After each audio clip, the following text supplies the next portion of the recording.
তৃতীয়বারের মতো সংসার ভাঙল হৃদয় খানের, কিন্তু এই ব্যাপারে জানা গেল শকিং ইনফরমেশন। সেই সাথে রয়েছে ঈদে সাকিব, নিশো, সিয়ামের সাথে টক করে যোগ দিতে আসছে সজল ও নুসরাত ফারিয়া জিন 3 নিয়ে। অ্যান্ড ফাইনালি থাকছে পিয়া বিপাশা কি বোঝানোর চেষ্টা করছে রে ভাই।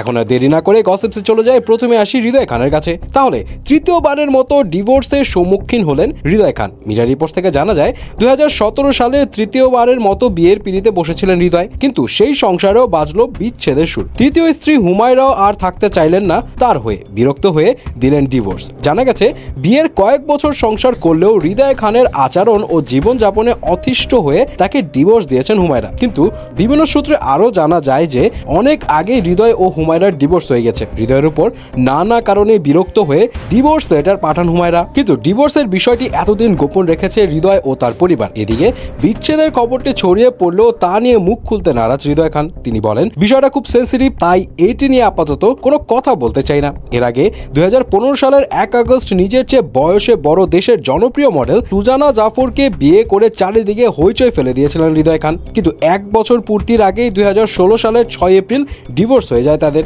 বিচ্ছেদের 1 বছর পার হতেই 2017 সালের 10 সেপ্টেম্বর পারিবারিক আয়োজনে হুমায়রাকে বিয়ে করেন হৃদয় খান। এই দুই বিয়ের বিষয়ে বেশিরভাগ মানুষ জানলেও কিছু মিডিয়া রিপোর্টস বলছে এই দুই বিয়ের আগেও 2010 সালে পূর্ণিমা আক্তার নামে একজনকে বিয়ে করেছিলেন হৃদয় খান, কিন্তু 6 মাস যাওয়ার আগেই ভেঙে যায় সেই সংসার। এবার আসি ঈদের সিনেমার কাছে। ঈদে তো সাকিব খানের বরবাদ আসছে, নিশো আসছে দাগি নিয়ে, আবার সিয়ামও আসছে জঙ্গলি নিয়ে, যেই সিনেমা নিয়ে সিয়াম প্রমোশনও চালাচ্ছে। কিন্তু এসবের মাঝে হুট করে টক্কর দিতে ঢুকে গেল জিন 3। মিডিয়া রিপোর্টস থেকে জানা যায় এই ঈদে নুসরাত ফারিয়া অ্যান্ড সজলকে নিয়ে জিন 3 রিলিজ দেওয়া হবে এই রোজার ঈদে। এনিওয়ে, লাস্ট দুটা জিন সিনেমার ব্যাপারে পাবলিক অলরেডি জানে রেসপন্স কেমন ছিল, সেই বিষয়ে আর না যাই। যাই হোক, মনে হতে পারে জিন 3 এই সাকিব, সিয়াম, নিশোর সিনেমার ভিড়ে উড়ে যাবে, বাট এটা কিন্তু একটা স্মার্ট মুভ হতে পারে, কারণ ঈদের ফেস্টিভে পাবলিক হলে গিয়ে বাকি সিনেমার টিকিট না পাইলেও জিন 3 মাস্ট দেখবেই দেখবে। মানে এত কষ্ট করে হল পর্যন্ত যায় সিনেমা না দেখে কেউ ইউজুয়ালি ফেরত আসবে না। ফাইনালি আসি প্রিয়া বিপাশার কাছে।